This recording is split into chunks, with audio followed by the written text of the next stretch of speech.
What's up sa inyo mga guys?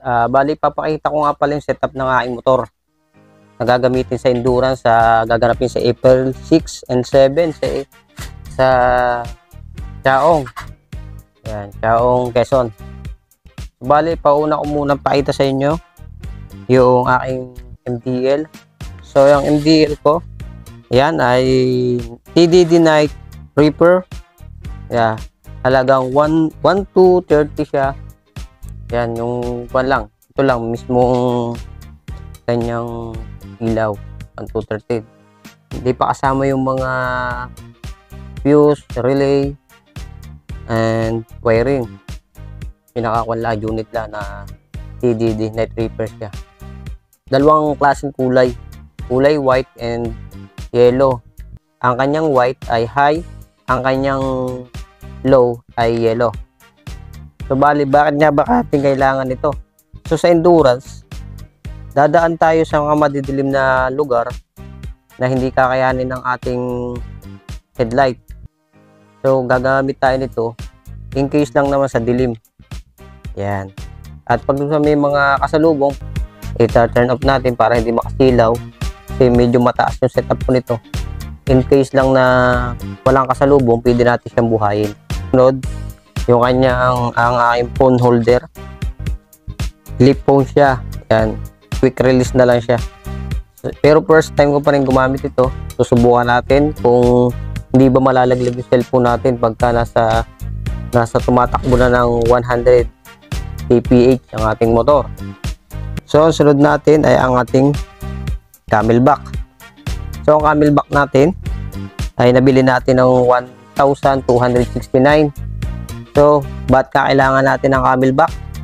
Kasi yung dating stock ng Sniper 150 is slide siya, pa-slide. So, pag nagpreno tayo, tendency madulas tayo. O kaya nagpalit tayo in case magkabigla ng preno, ating puwit hindi agad mahuhulog. Yun. So, sunod naman natin ay ang ating gulong. So, itong gulong natin ay quick tire. Yan, bagong kabit lang. 120 ang huli by 17. So, kailangan natin magpalit kasi pudpud na yung stock na baka hindi tayo makapasa sa PRI na darating. So, sa una naman, 1790 by 17. So, nagpalit ako. Medyo makapal pa yung dati ko kaso meron mga pat lang na vulcanized na siya. So, baka hindi rin makapasa. Baka makita ng organizer na mag-check.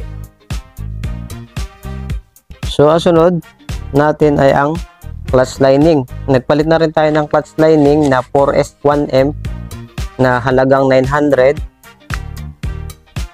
So, ayan. Dito. Ayan. Palit na rin tayo. For na nagastos ko is 350. Tapos bumili rin ako ng langis na Castrol polysynthetic. Yan. Tapos yung filter, hindi ko pa naikakabit. Meron akong biniling filter, bali 5 piraso. So, hindi ko pa naikabit. Sabi ko dun sa mekaniko, huwag na lang muna at ako na magkakabit kasi alam ko naman kung paano magkabit. So, ang sunod ay ang ating wing arm cover. So, nabili ko siya ng 1,250. So, ayan. Hindi naman natin kailangan pero yan lang, in case na naputik, mahirapan tayo kasi may mga madadaanan tayong putikan. So, ito madali itong mabaklas. Pwede natin linisan pagkatapos ng ating endurance. So, ayan. So, bumili naman tayo ng Brembo. Ito ay hindi naman original pero yung design niya nakatulong kasi nag-adjust tayo dahil nga nitong wing arm cover natin. So, nabili natin lang ito ng 70 pesos. So, nagpalit na rin tayo ng modified na muffler na humalaga na 2,700 ang bilhin natin. Yan. Tapos, nagpa-ECU na rin tayo. Na-delete na yung kanyang limit niya. Dating ang takbo natin ay 131, ngayon 161 na. So, try ko na rin yan, mabilis. Kaso lang, hindi ko maisagad ng todo Kasi nga, pumapalag na yung hulihan pagka hinataw ko. Ang next naman, yung tangke natin na dating 3.7, pinalitan na rin natin ng 7 liters.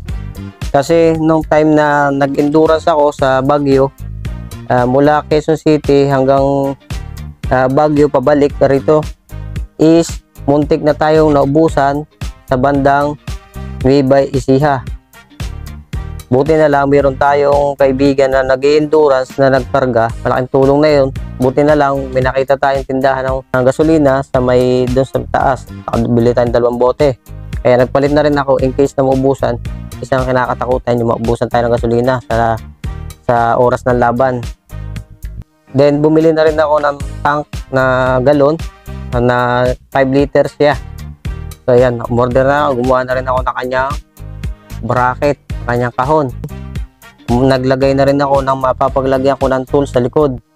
Pero hindi ko sure kung matibay yung bracket na paglalagyan natin na Sparrow kasi nakalagay lang doon 3 kilos lang ang kaya, pero lumalampas ng 3 kilos pag pinuno natin ng gasolina at ng tools. Then nagpalit na rin tayo ng headlight na T19 spotlight siya, malakas siya. Then ito muna ang gagamitin natin in case na nasa laban tayo at maraming tao at mga sasakyan. Ito ang una at ito lang ang gagamitin natin, guys. Then naka-PIA horn na rin tayo. Nagpalit na rin ako, hindi na rin siya stock na horn. PIA horn natin para medyo malakas pagka nakabumusina tayo. Then nagkabit na rin tayo, guys, ng charger in case na malubat ang ating GoPro or mga cellphone o mga gadget na kailangan charge.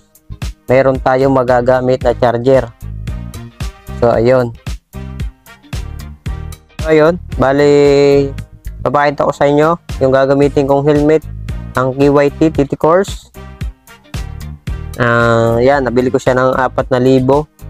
Then yung kanya, meron na rin ako binili na intercom na Aegis. Yan, Aegis. Yan, nabili ko siya ng 1,640. Tapos bumili rin ako ng yan, riding pants with protection. Kailangan yan. Standard na procedure yan, kailangan natin. Then bumili na rin tayo ng yan, ng gloves. Kailangan sa endurance kasi ang gloves natin ay full, yung walang butas siya. Then bumili na rin ako ng ito, ng natin. Yan, ng portable air pump. Yan. Nasa kulang-kulang 700 ang bili ko. Then bumili na rin ako ng Kobe tire inflator. Yan. In case na tayo ay mabutasan. Sunod, sapatos natin. Ordinary lang. Pakita ko sa inyo. Yan, guys. So ayan, binili ko. Bali mga higit 2,000 nung binili ko siya, pero ngayon medyo mura na. Nasa 1,800 na lang. Pero 2,000 pa nung binili ko siya, 2,000 pesos. Pakita ko sa inyo. So, pinapakita ko lang. So, ito naman yung riding jacket ko. Yan, ang nagagamitin ko is nagamit ko to first Laguna charity ride. So, yun. So, yun lang. Panapakita ko lang sa inyo yung ito pa pala. Limutan ko yung ang aking biniling Immortal bag. Yan. So, yun lang.